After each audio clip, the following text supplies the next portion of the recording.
राधे राधे, जय श्री कृष्णा। आइए आज हम फाल्गुन मास का संपूर्ण फल प्राप्त करने के लिए महादेव जी की प्रमुख प्रमुख 5 कहानियाँ सुनेंगे। अगर आप फाल्गुन मास का स्नान कर रहे हैं, भगवान महादेव और माता पार्वती जी का पूजन करते हैं, तो आपको महादेव जी की और पार्वती जी की इन 5 कहानियों को जरूर सुनना चाहिए। इससे आपको फाल्गुन मास के पूरे महीने का फल प्राप्त होगा। आइए अब हम फाल्गुन मास में सुनी जाने वाली महादेव जी की प्रमुख प्रमुख 5 कहानियां सुनते हैं। आइए सबसे पहले हम पहली कहानी सुनते हैं। एक बार बहुत छोटा सा गांव था। उस गांव में एक ब्राह्मण दंपति अपने 2 बेटा बहुओं के साथ रहता था। वे ब्राह्मण दंपति भगवान महादेव के परम भक्त थे। वे हर सोमवार, प्रदोष और चतुर्दशी का व्रत पूरी निस्वार्थ भाव से करते थे। तब एक बार की बात है, दोनों ब्राह्मण दंपति के मन में आया कि एक बार काशी में जाकर 1 महीने तक स्नान किया जाए और व्रत जप दान पुण्य किया जाए। लेकिन होनी को कुछ और ही मंजूर था। ब्राह्मण की अचानक एक बीमारी में मृत्यु हो गई। उसके कुछ समय बाद वह ब्राह्मणी ने भी बिस्तर पकड़ लिया। ब्राह्मणी का अंत समय था, लेकिन बहुत पुण्य धर्म दान धर्म करने पर भी उसके प्राण नहीं निकल रहे थे। तब उसके दोनों बेटा बहुओं को बहुत चिंता हुई। तब बड़े पुत्र ने अपनी माता से पूछा कि हे माते, क्या कोई दान पुण्य व्रत उपवास शेष रह गया है क्या, जो आपको अंत समय में इतनी पीड़ा उठानी पड़ रही है? अगर कोई शेष रह गया हो तो आप हमें बताइए, हम जरूर करेंगे। तब पुत्र के वचन सुनकर ब्राह्मणी ने पूरी सच्चाई बताई कि पुत्र, तेरे पिताजी की और मेरी बहुत इच्छा थी कि हम 1 महीने काशी में रहकर स्नान करते और दान पुण्य करते, लेकिन तेरे पिता की इच्छा अधूरी ही रह गई। पुत्र, यदि मेरे मरने के बाद मेरी अस्थियों को तुम गंगा में प्रवाहित करने का वचन दो तो मेरे प्राण सुख से निकल जाएंगे। तब उस ब्राह्मणी के बड़े बेटे ने अपनी माँ को वचन दिया कि माँ, तुम जैसा चाहती हो वैसा ही होगा। ऐसा सुनते ही ब्राह्मणी ने उसी समय अंतिम सांस ले ली। तब उस ब्राह्मणी की अंतिम क्रिया संपन्न करवाई गई। उसके बाद उसकी अस्थियों को गंगा में प्रवाहित करने के लिए उसका बड़ा पुत्र काशी की ओर चल पड़ा। उस जमाने में पैदल यात्रा की जाती थी। तब चलते चलते रात्रि हो गई। तब उस ब्राह्मण के पुत्र ने एक ब्राह्मण के घर में शरण मांगी। वहां रात में उसने एक आश्चर्यजनक घटना देखी। उसने देखा कि जिस ब्राह्मण के घर उसने शरण मांगी थी, उसके आंगन में एक बहुत सुंदर गाय बछड़ा सहित खड़ी थी। परंतु सायंकाल के समय वह दूही न जा सकी, क्योंकि उस घर का ब्राह्मण बाहर गांव गया हुआ था और घर की मालकिन को दूध निकालना नहीं आता था। जब रात में उस घर का मालिक घर आया तो गाय को दूही न देखकर उसने अपनी पत्नी से कहा कि शीघ्र बर्तन ला कर के दो और बछड़े को खोल दो, मैं गाय को दूहता हूँ। तब ब्राह्मणी ने दूध का बर्तन अपने पति को दिया और बछड़ा खोल दिया। जैसे ही बछड़ा गाय का दूध पीने लगा तो गाय दुहाने लगी। तो ब्राह्मण ने वापस बछड़ा खूंटे से बांध दिया और गाय को दूहने लगा, लेकिन भूख से व्याकुल बछड़े ने उछल कूद मचा दी, जिससे ब्राह्मण का पैर कुचल गया। साथ ही दूध का बर्तन भी उसके हाथ से छूट गया और दूध भी ढुल गया। इससे ब्राह्मण को बहुत क्रोध आया। उसने डंडे से बछड़े को बहुत मारा। क्रोध में उसने बछड़े को गाय का दूध पीने के लिए भी नहीं छोड़ा। तब बछड़े को दूध पिलाने की प्रीति से गाय रुदन करने लगी। उस घर में अतिथि के रूप में ठहरा वह ब्राह्मण का पुत्र यह सब कुछ देख रहा था। उस समय बछड़ा अपनी गाय माँ को रोता देख कर बोला कि हे माँ, तुम क्यों रोती हो, तुम्हें क्या दुख है? तो गाय बोली कि पुत्र, इस ब्राह्मण ने तुझे बहुत मारा और तुझे मेरा दूध पीने के लिए भी नहीं छोड़ा। इससे मुझे बहुत पीड़ा हो रही है। तब बछड़ा अपनी माँ को समझाते हुए बोला कि माँ, हम सब अपने अपने कर्मों से बंधे हुए हैं। प्रारब्ध तो सबको भोगना ही पड़ता है। कोई किसी को सुख दुख नहीं देता। यह तो अपने ही कर्मों का फल है जो हमें भोगने ही पड़ते हैं। तब गाय अपने पुत्र के ज्ञान रूपी बातों को सुन करके बोली कि पुत्र, तू ठीक कहता है कि हम सब कर्मों के अधीन हैं, परंतु फिर भी पुत्र की माया से बंधी मैं बहुत पीड़ा उठा रही हूँ। हे पुत्र, जो पीड़ा इस ब्राह्मण ने मुझे दी है, वैसी ही पीड़ा जब तक मैं इस ब्राह्मण को नहीं दूंगी, मेरा मन शांत नहीं होगा। हे पुत्र, प्रातःकाल मैं अपने सींगों से इसके पुत्र को इतना मारूंगी कि वह तत्काल प्राण त्याग देगा। तब बछड़े ने अपनी माँ से कहा कि हे माते, तुम कदापि ऐसा मत करना, क्योंकि हे माते, हम पहले से ही अपने पूर्व जन्म के पापों को भोग रहे हैं। फिर तुम ब्राह्मण के पुत्र को मारकर ब्रह्महत्या की भागिन बन जाओगी। इसलिए हे माते, तुम ऐसा कर्म कदापि मत करना। हे माते, कौन किसकी माता है और कौन किसका पुत्र है? हे माते, इस जन्म में मैं तुम्हारा पुत्र और तुम मेरी माता हो, परंतु पिछले जन्म में हम क्या थे यह हम नहीं जानते। और हे माते, ब्रह्महत्या का पाप का दोष तो धोया भी नहीं जा सकता। तुम इस ब्रह्महत्या के पाप के दोष को कैसे उठा पाओगी? तब गाय अपने बछड़े से बोली कि पुत्र, एक स्थान है जहाँ सभी पाप धुल जाते हैं। मैं अपने ब्रह्महत्या के पाप को वहां जाकर धो लूंगी, परंतु मैं इस ब्राह्मण से बदला जरूर लूंगी।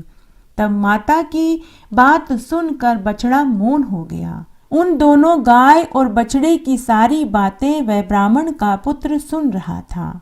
उसे महान आश्चर्य हुआ। वह मन ही मन सोचने लगा कि मैं प्रातःकाल इस अद्भुत दृश्य को देख कर ही काशी में अपनी माँ की अस्थियां विसर्जित करने जाऊंगा। इस तरह पूरी रात गुजर गई। सुबह उस घर का मालिक उठा और उसने अपने पुत्र और पत्नी से कहा कि मैं किसी आवश्यक काम के लिए जा रहा हूँ। पुत्र से कहकर तुम गाय को दुहा लेना। ऐसा कहकर घर का स्वामी चला गया। तब ब्राह्मणी और उसका पुत्र गाय दूहने के लिए गाय के पास आए। ब्राह्मणी ने बछड़ा खोल दिया। पुत्र गाय को दूहने के लिए बैठा तो उसी क्षण गाय ने विकराल रूप धारण कर लिया। उसने अपने सींगों से ब्राह्मण के पुत्र को इतना मारा कि वह अचेत होकर मृत्यु को प्राप्त हो गया। ब्राह्मणी पुत्र शोक में विलाप करने लगी। देखते ही देखते गांव के लोग एकत्र हो गए। तब गांव का एक व्यक्ति ब्राह्मण को बुलाने के लिए चला गया।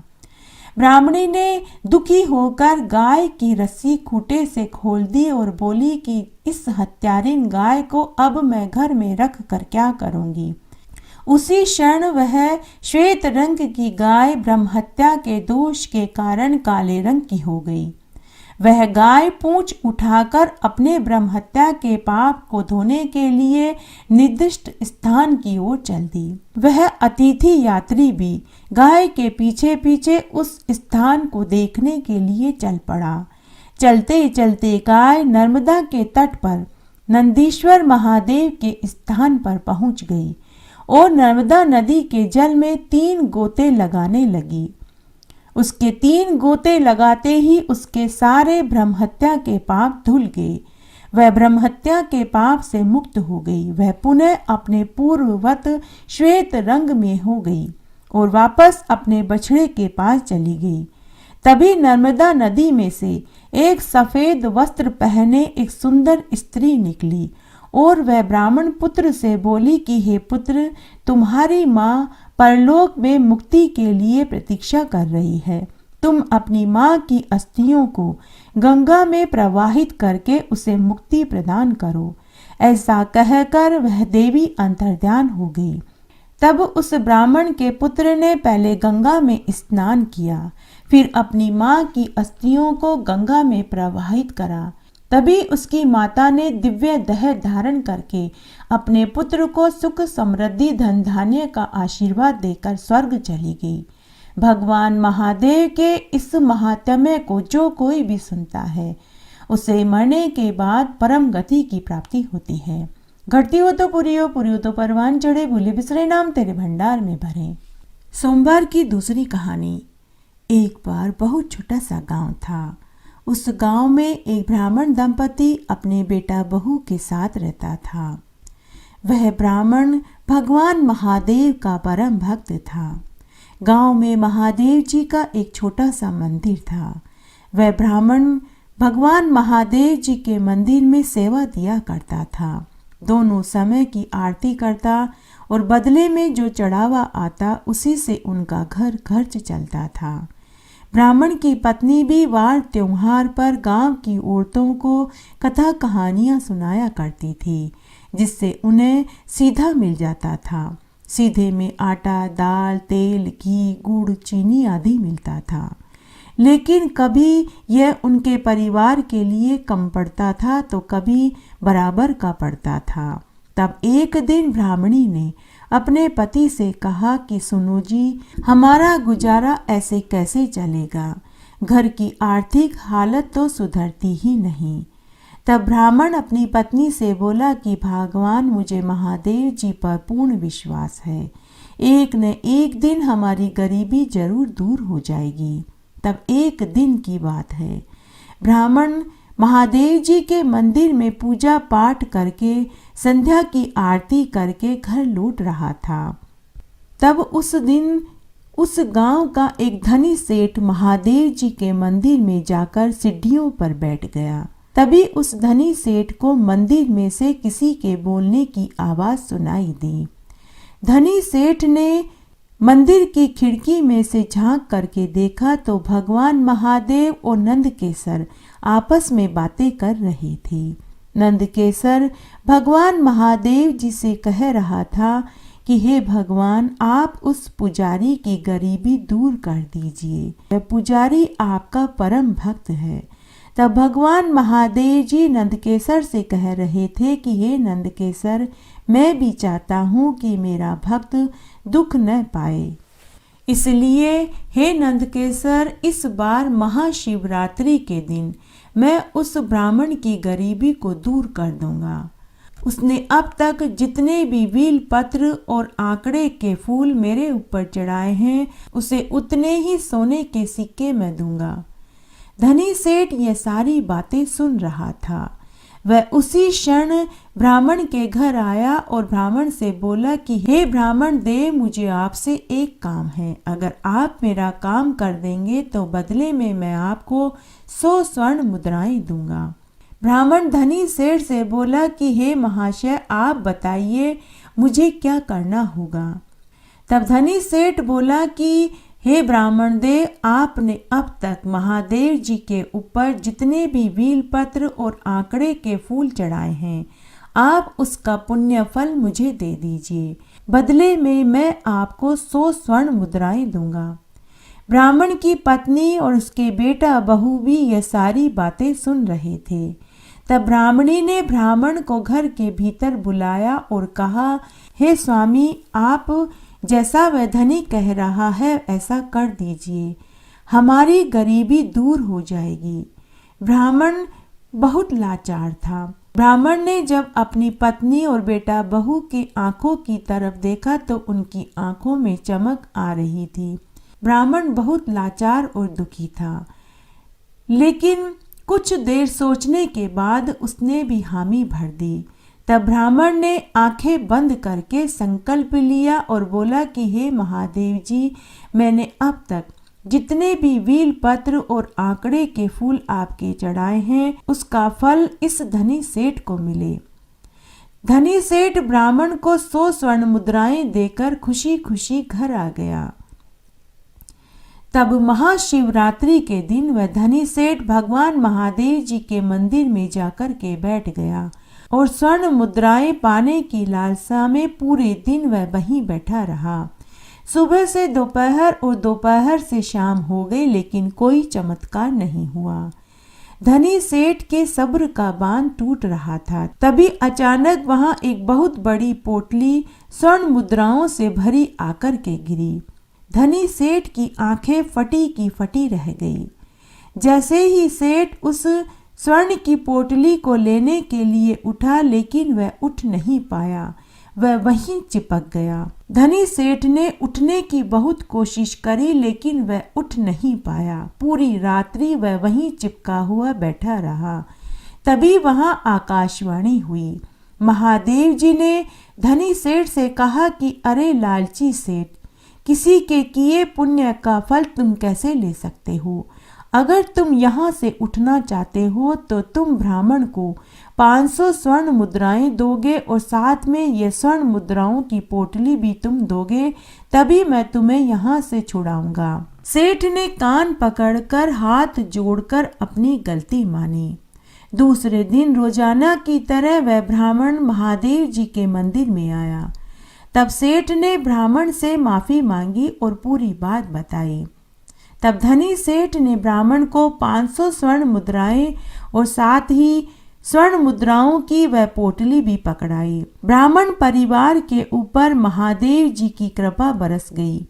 ब्राह्मण का घर अन्न धन के भंडार से भर गया।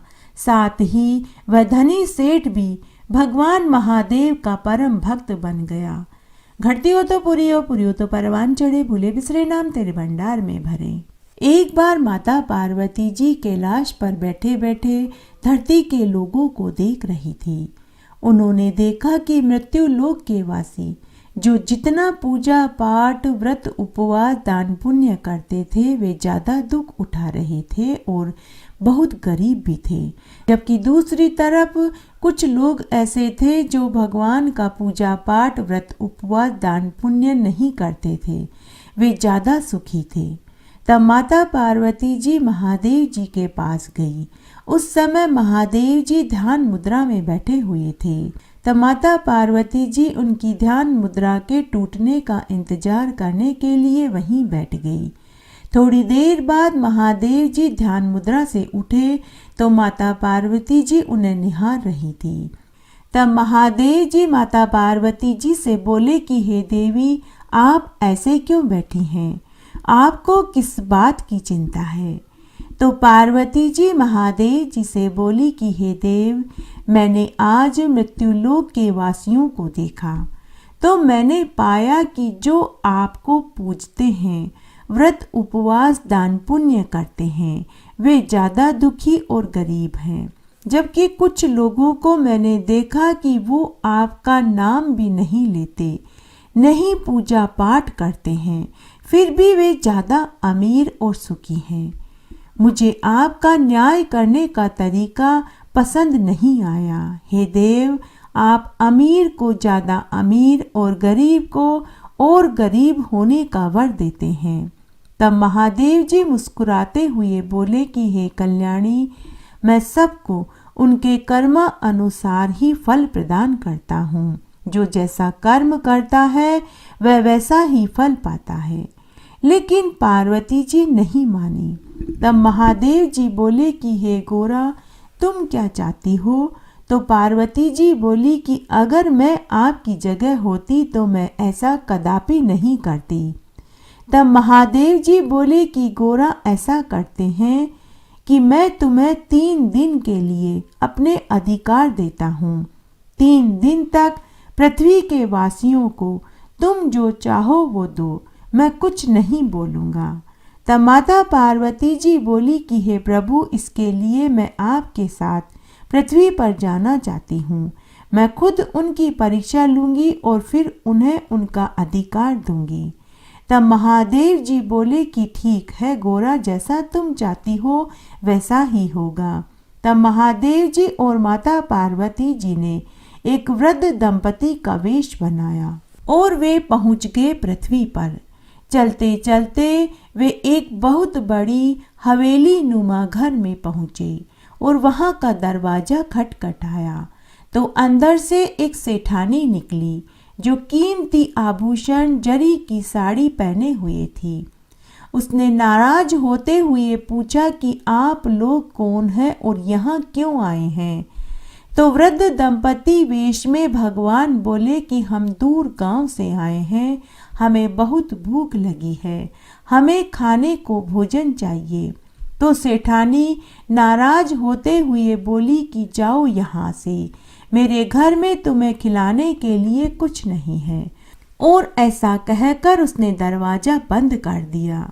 तब माता पार्वती जी महादेव जी से बोली कि देखा आपने, हे देव, ऐसे लोगों को आपने अमीर बना रखा है। मैंने तो सोचा कि यह बहुत अमीर लोग हैं, हमें हलवा पूड़ी खीर कचौरी खिलाएंगे। मैं अभी इन्हें गरीब बनाए देती हूँ। तभी उसी हवेली के बगीचे में एक व्यक्ति गरीबों को अन्न वस्त्र रुपया बांट रहा था। जब उसकी नज़र वृद्ध दंपति वेश में भगवान महादेव और पार्वती जी पर पड़ी तो वह दौड़ा दौड़ा आया और बोला कि हे ब्राह्मण देव, आपने मेरी हवेली पर आने का कष्ट क्यों किया?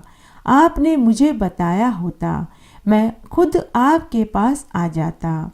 तब महादेव जी जो वृद्ध दंपति के वेश में थे वे बोले कि सेठ जी, हम दोनों पति पत्नी दूर गांव से आए हैं, हमें बहुत भूख लगी है, खाने को भोजन चाहिए। तब उसी समय धनी सेठ ने नौकर को भेजकर स्वादिष्ट भोजन मंगवाया और भगवान महादेव और माता पार्वती जी को हलवा पूड़ी खीर कचौरी खिलाई। जब उन्होंने खाना खा लिया तो पार्वती जी ने उस व्यक्ति से पूछा कि अरे वत्स, तुम इस हवेली के क्या मालिक हो?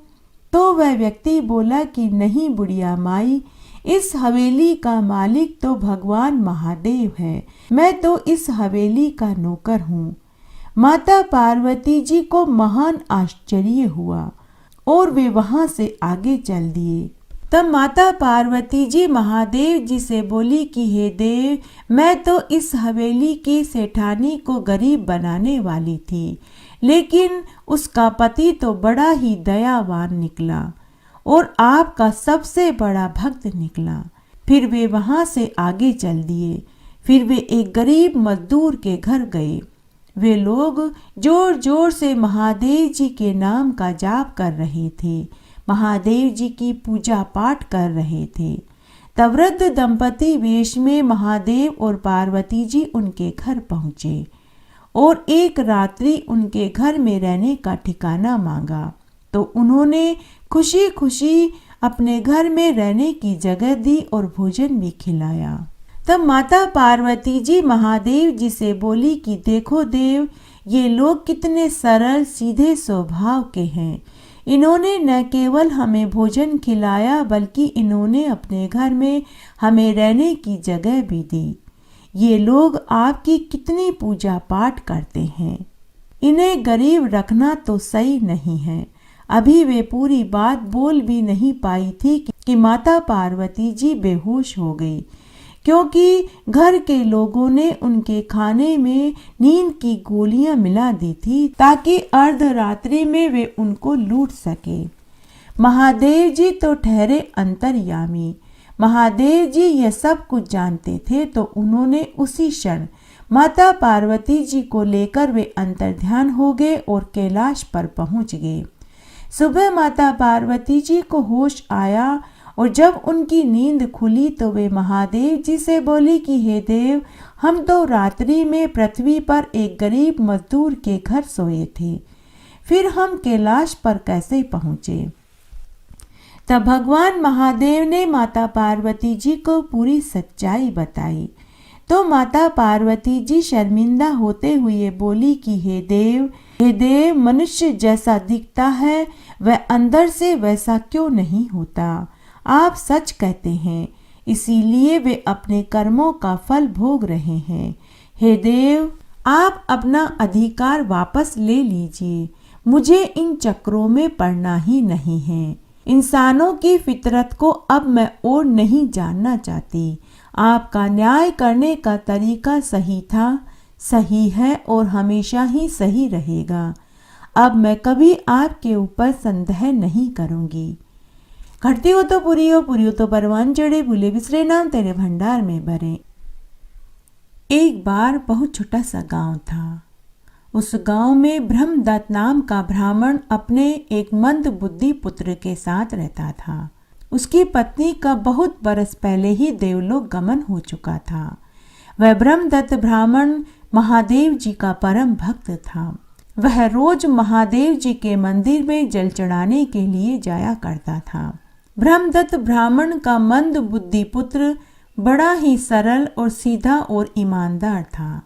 दोनों बाप बेटे को दुनियादारी की चालाकी बिल्कुल नहीं आती थी। ब्रह्मदत्त हर सोमवार का व्रत करता था। उसके पास एक तांबे का रामजारा था जिससे वह रोज महादेव जी के मंदिर में शिवलिंग पर जल चढ़ाने जाता था। ब्रह्मदत्त ब्राह्मण ने कभी भगवान से कुछ नहीं मांगा, लेकिन जैसे जैसे ब्राह्मण बुढ़ापे की ओर जा रहा था उसे अपने पुत्र की चिंता सताने लगी। तब एक दिन ब्रह्मदत्त ब्राह्मण ने अपने एक मित्र को अपनी परेशानी बताई तो उसके मित्र ने कहा कि मेरी नज़र में एक सुशील कन्या है, तुम अपने बेटे का विवाह उसके साथ कर दो। तब ब्रह्मदत्त ब्राह्मण ने हामी भर दी। जल्द ही ब्रह्मदत्त ब्राह्मण ने अपने पुत्र का विवाह उसके साथ कर दिया। नई बहू का नाम सुमित्रा था। सुमित्रा गरीब घर से थी लेकिन सुसंस्कारों वाली थी। उसने आते ही घर का काम संभाल लिया। तब एक दिन ब्रह्मदत्त ने अपने बेटे की बहू सुमित्रा को घर की चाबी, तिजोरी की चाबी भी सौंप दी और कहा कि बेटी अब तुम्हें ही यह घर चलाना है। मेरा बेटा मंद बुद्धि जरूर है लेकिन मन का सीधा, सरल और ईमानदार है। तुम इसे जैसा रखोगी यह वैसा ही रहेगा। मेरे पास कोई जमा पूंजी नहीं है। बेटी मेरे पास तांबे का ये रामजारा है जिसे मैं रोज भगवान महादेव के मंदिर में जाकर शिवलिंग को सींचता हूँ। आज से तुम भी यह नियम ले लो। तुम रोज स्नान आदि करने के बाद भगवान महादेव के मंदिर में शिवलिंग को सींचने जाओगी और हर सोमवार का व्रत करोगी। और बहू, इस रामजारे से तुम जो भी चीज मांगोगी वही चीज आ जाएगी। अब इस घर की लाज तुम्हारे हाथों में है। अब सुमित्रा रोज सुबह ब्रह्म मुहूर्त में उठकर स्नान आदि करने के बाद महादेव जी के मंदिर में शिवलिंग पर जल चढ़ाने जाती और जिस चीज की भी उसे जरूरत होती वह रामजारे से मांग लेती। इस तरह उनका घर चल रहा था। उसके कुछ महीनों के बाद ही उसके ससुर का स्वर्गलोक गमन हो गया। तब एक दिन सुमित्रा अपने घर का कामकाज कर रही थी। तभी पड़ोस की कुछ औरतें आई और सुमित्रा से बातें करने लगी और बोली कि बहू, सारे दिन तुम घर में अकेली क्यों रहती हो? कभी कभार हमारे पास पड़ोस में आ जाया करो। तब सुमित्रा ने हामी भर दी। तब एक दिन सुमित्रा दोपहर में पड़ोस की औरतों के पास बातें करने के लिए चली गई। तब पड़ोस की औरतों ने सुमित्रा से पूछा कि बहू, तुम्हारा घर खर्च कैसे चलता है? तुम्हारा आदमी तो कुछ कमाता भी नहीं है। तब सुमित्रा जो बहुत भोली थी उसने रामझारे वाली बात सबको बता दी। सभी को महान आश्चर्य हुआ। उनको विश्वास ही नहीं हुआ। उन औरतों में से कुछ औरतों ने इसकी शिकायत राजा से कर दी। राजा ने अपने सैनिकों को भेजकर सुमित्रा और उसके पति को रामजारे सहित दरबार में बुलाया। राजा ने कहा कि यह रामजारा आज से राजकोष में रहेगा और उन दोनों को छोड़ दिया। उस रात सुमित्रा और उसके पति भूखे ही सो गए। वह दिन महाशिवरात्रि का दिन था। भगवान महादेव ने राजा को स्वप्न में दर्शन देकर के कहा कि हे राजन, तुमने जो रामझारा लिया है वह कल वापस उन्हें लौटा दो, नहीं तो मैं तुम्हारे राजपाट को नष्ट कर दूंगा। यह रामझारा मैंने ही वरदान के तौर पर उन्हें दिया है, क्योंकि उनका ससुर ब्रह्मदत्त मेरी पूजा पूरी भक्ति भाव से करता था। दूसरे दिन राजा ने अपना स्वप्न दरबार में सुनाया। तभी राजा ने रथ भेजकर सुमित्रा और उसके पति को महल में बुलाया और उन्हें आदर के साथ बैठाया और उन्हें उनका रामझारा वापस दे दिया। साथ ही बहुत सारे गहने, कपड़े, रुपये, मिठाइयाँ भी उपहार में दी और उन दोनों को अपने महल में रसोइये का काम सौंप दिया। हे शंकर भगवान, जैसे आपने सोमवार के व्रत का फल ब्रह्मदत्त और उनके परिवार को दिया वैसे सबको देना, कहानी कहने वाले को, सुनने वाले को और हुक्कारा भरने वाले को। घटती हो तो पूरी हो तो परवान चढ़े, भूले बिसरे नाम तेरे भंडार में भरे। एक बार भगवान महादेव और माता पार्वती जी कैलाश पर बैठे बैठे धरती पर लोगों की दिनचर्या देख रहे थे। तभी वहां नारद मुनि आग लगाने के लिए आ गए और बोले कि जय हो महादेव जी की, जय हो माता पार्वती जी की। तब पार्वती जी और महादेव जी नारद मुनि से पूछने लगे कि हे नारद मुनि, कुशल क्षेम तो है? आज यहाँ कैलाश पर आपका किस लिए आगमन हुआ है? तब नारद मुनि जी बोले कि कुछ नहीं महादेव जी, जब मैंने आपको धरती पर रह रहे लोगों की दिनचर्या देखते हुए देखा तो मैं आपसे एक सवाल पूछने के लिए आ गया। महादेव जी तो ठहरे अंतर्यामी। महादेव जी जानते थे कि नारद मुनि क्या पूछने वाले हैं। फिर भी महादेव जी ने मुस्कुराते हुए कहा कि पूछो नारद, तुम क्या पूछना चाहते हो? तब नारद मुनि महादेव जी से बोले कि हे महादेव जी, धरती पर दो व्यक्ति आपकी बहुत अधिक पूजा पाठ और व्रत उपवास करते हैं। उनमें एक धनी राम है और दूसरा मंगलू राम है। फिर भी धनी राम अधिक धनी और मंगलू राम अधिक निर्धन क्यों हैं? आप एक के साथ इंसाफ कर रहे हैं तो दूसरे के साथ नाइंसाफी कर रहे हैं। और उसके बाद नारद मुनि नारायण नारायण नारायण करने लगे। तब महादेव जी ने नारद मुनि से कहा कि हे नारद, ऐसा नहीं है। मैं मंगलू राम से बहुत प्रसन्न हूँ। मैं चाहता हूँ कि वह मेरे निकट रहे। तब नारद मुनि माता पार्वती जी से बोले कि हे माते, आप ही बताइए, क्या महादेव जी एक को अमीर और एक को गरीब क्यों रखे हुए हैं? मुझे इसमें शक होता है। इस तरह नारद जी आग लगा करके चले गए। तब माता पार्वती जी ने जिद पकड़ ली कि अगर दोनों ही एक जैसी पूजा पाठ और व्रत उपवास करते हैं तो दोनों को ही आपकी कृपा पाने का हक है। अतः आप मंगलू राम को भी अमीर होने का आशीर्वाद दे दीजिए। महादेव जी ने माता पार्वती जी को बहुत समझाया कि मुझे मंगलू का कल दिखाई दे रहा है, लेकिन माता पार्वती जी ने हट पकड़ ली। तब महादेव जी बोले कि ठीक है, मैं उसे भी अमीर बनाए देता हूँ, लेकिन आज से ठीक 10 दिन के बाद आप मुझे बताना कि क्या मंगलू अभी प्रसन्न है या अमीर होने के बाद प्रसन्न है। तब महादेव जी ने एक सोने के सिक्के से भरी हुई थैली मंगलू की झोपड़ी में रख दी। जब मंगलू पूजा पाठ करके उठा और उसने भगवान के आले में सोने के सिक्के से भरी हुई थैली देखी तो वह बहुत खुश हुआ। उसकी पत्नी और बच्चे भी भगवान महादेव के आशीर्वाद को पाकर बहुत खुश हुए। लेकिन मंगलू भगवान महादेव को धन्यवाद न देकर बोला कि यह तो मुझे मिलना ही था। मैं जो इतने वर्षों से महादेव जी की पूजा पाठ और व्रत उपवास कर रहा हूँ।